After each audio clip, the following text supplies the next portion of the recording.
And now the hot war turns cold. These are the 45 through 57.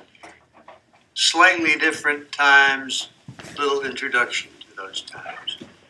Begins with a concern for a majority of students not served by the educational system. That's Prosser's 60%. And ends with concern for, or let's say embarrassment to, the entire system. The years were ones of frustration. Frustration because a developing Cold War which nullified all that good planning from the previous subperiod. Increasing domestic problems, including returning veterans, labor unrest. Many of the labor organizations had wanted more money during the war, were working more hours, working harder, but did not strike because of their concern that it would affect the outcome of the war. So when the war is over, they were waiting, saying, "Where's our raise? We deserve that." We also had the beginnings of civil rights unrest. A lot of black Americans had served in the military, and now we come home and we have to sit in the back of the bus again. This is not fair. But before we move on, a couple of items that change the face of higher education. One of these is the growth of science. Starts with the Office of Scientific Research and Development. This was an entity that grew out of Vannevar Bush's National Defense Research Committee. Bush was the president of the Carnegie Foundation, and he had gone to Roosevelt and tried to convince Roosevelt to make the colleges and universities, specifically their science departments, make them with and on the same page as the government with respect to the war effort. The greatest triumph, and probably the reason that Bush got nearly everything he asked for, the big triumph was the Manhattan Project at the University of Chicago, which developed the atomic bomb, which then brought an end to the war.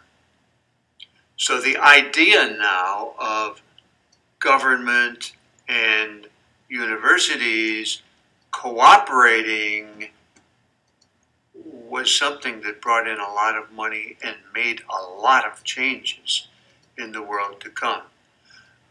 Bush wrote a book called Science, the Endless Frontier.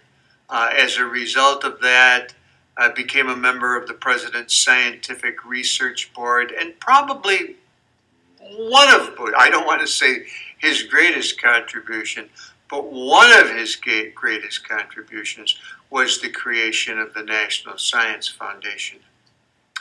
That didn't happen until 1950, but we're going to mention it now. Another thing, the development, the explosion of the community college concept. In 1944, Congress had passed the Servicemen's Readjustment Act. Its founders wanted to avoid the kinds of things that had happened during the Depression with veterans marching on Washington, setting up little Hoovervilles and protesting to the government.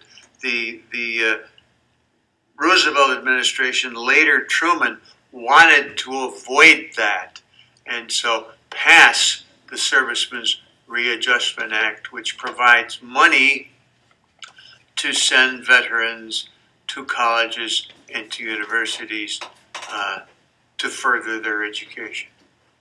Entered the American Council on Education, and one of those fellows that we talked about earlier He had helped found the Association of American Junior Colleges back in 1920. He's still around now. He's the chair of the American Council on Education. This is Dr. George Zook. The GI Bill is wildly successful. In '46, President Truman appoints Zook head of the 28-member Presidential Commission on Higher Education. In '47-48, the commission produces a 6-volume report entitled Higher Education for American Democracy. In it, it recommends changes to expand opportunities for post-secondary education. Now, the creation of science going hand in hand with the government was a tremendous happening, but did not do as much to swell the college ranks as the GI Bill and Zook's Higher Education for American Democracy.